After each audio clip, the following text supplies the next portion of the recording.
nous avons d'abord l'optique, la vergence et la distance focale. Nous savons que la vergence, c'est l'inverse de la distance focale. Et là, nous tirons la distance focale qui est égale à 1 demi de la vergence.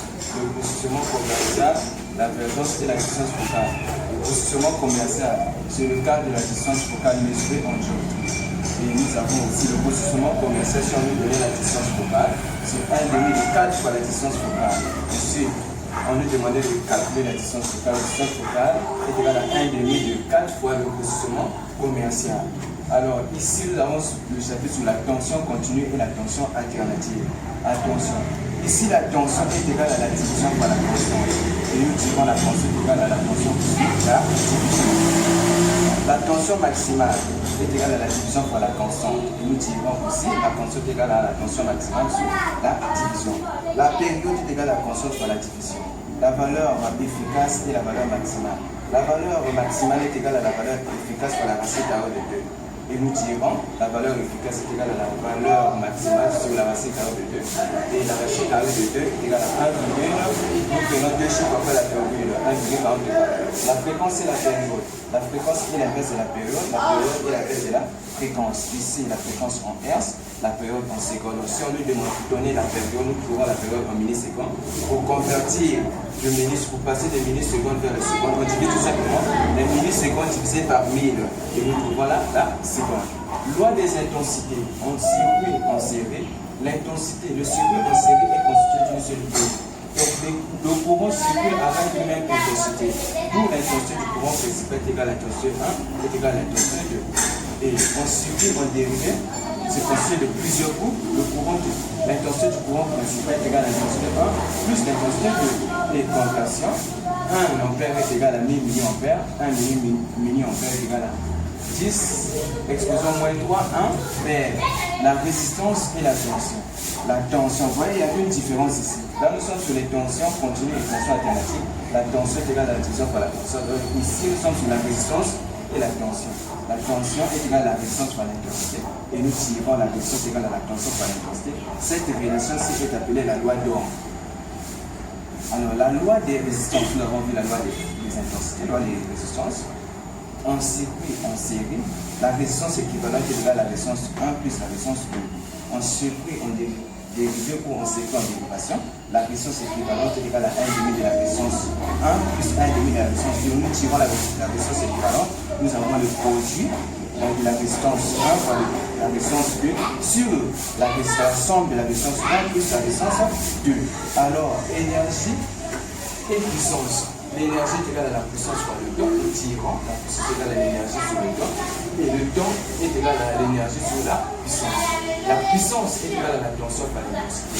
En courant continu. Alors, ici, la puissance est égale à la tension fois l'intensité. Or, la tension est égale à la résistance fois l'intensité.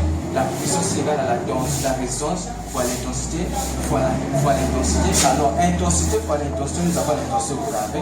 Donc, la puissance est égale à la résistance fois l'intensité au carré. Ça, c'est dans un courant alternatif. Alors, nous venons ici. Dans une installation, la puissance totale est égale à la somme juste des puissances. Donc, si on lui donnait 4 puissances, nous avons la puissance 1 plus la puissance 2 plus la puissance 3, ainsi de suite. Et nous savons que la puissance est égale à la tension fois l'intensité. Donc, nous avons la tension 1 fois l'intensité 1 plus la tension 2 fois l'intensité 2 plus la tension 3 fois l'intensité 3, ainsi de suite. Et là, nous savons la tension 1 est égale à la résistance 1 plus l'intensité 1. Alors, nous passons ici l'énergie en fonction de la résistance et l'intensité. Et si on nous demandait de donner la relation qui lie l'énergie ou exprimer l'énergie en fonction de la résistance et l'intensité, ici, l'énergie est égale à la résistance fois l'intensité au carré fois le temps. Nous tirons la résistance égale à l'énergie sur l'intensité au carré fois le temps. Ici, on nous demandait de calculer l'intensité. L'intensité est égale à la racine carrée de l'énergie sur la résistance fois le temps. Alors, nous allons faire preuve de notre formule. Par définition, d'abord, l'énergie est égale à la puissance fois le temps. Or, le temps, la puissance est égale à l'intensité. La tension fois l'intensité. D'où ici, nous avons la tension fois l'intensité fois le temps. Or, la tension est égale à la résistance fois l'intensité. Alors ici, l'énergie est égale à la résistance fois l'intensité, fois l'intensité, fois le temps. Or, l'intensité fois l'intensité me donne l'intensité au carré. Donc ici, l'énergie est égale à la résistance fois l'intensité au carré fois le temps. Nous avons fait preuve de notre formule. La quantité de chaleur, ici la quantité de chaleur est égale à la masse. Nous avons la masse et nous avons cette formule. Alors notez bien ici, la température finale est supérieure à la température initiale. Et nous venons ici, la conversion de temps. 1 kWh est égal à 3600 jours.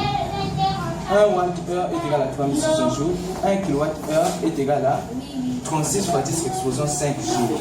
1 kWh est égal à 1000 Wh.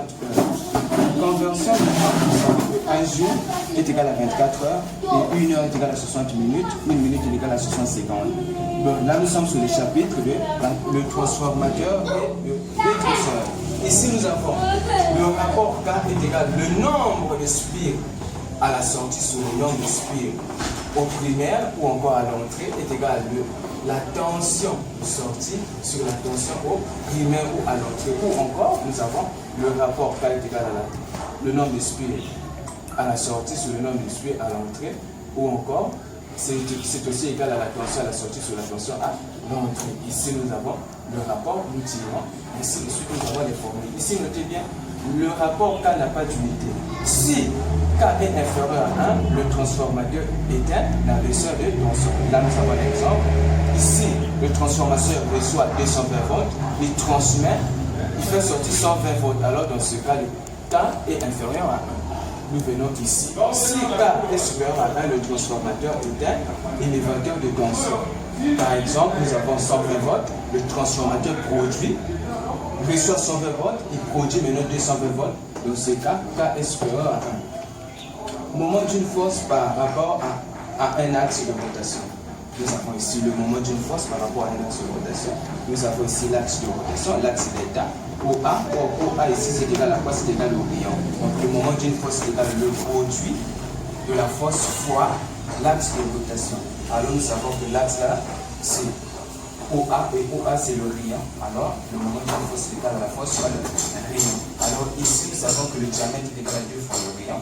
Le rayon est égal à le diamètre divisé par 2. Et du coup, si on vous donnait le diamètre, vous appliquez cette formule. Ou encore vous trouvez le rayon. Le rayon c'est le diamètre divisé par 2. Diamètre en mètres, rayon en mètres, intensité de la force en newton. Travail d'une force dans un déplacement rectiligne. Le travail d'une force est égal à la force par la longueur. Et le travail en joule, la force en newton, la longueur en mètres. Travail du poids d'un corps. Le travail du poids est égal à le poids fois la hauteur. Or, le poids est égal à quoi? La masse par l'intensité de la pesanteur. Le travail du poids est égal à la masse par l'intensité de la pesanteur fois la hauteur. Travail dans un mouvement de rotation. Là, il y a la rotation.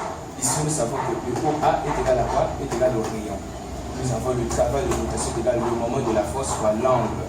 Et nous avons ici le moment de la force est égal à quoi? La force fois OA. Or, OA ici, c'est quoi? C'est le rayon. Donc, nous avons la force fois le rayon. Et nous remplaçons le travail d'une force égal à la force fois le rayon fois l'angle. Pour un tour, alpha, c'est-à-dire l'angle là, est égal à 2pi n. Alors, nous remplaçons le travail de la force égal à 2pi n fois le moment de la force. Ou encore, le travail d'une force est égal à 2pi. La force, le rayon, la force fois n. Or, la force fois le rayon, c'est le moment du couple. Donc, le travail de rotation est égal à 2pi. Le moment du couple, c'est le nombre de tours. Et nous allons voir la suite en résistant.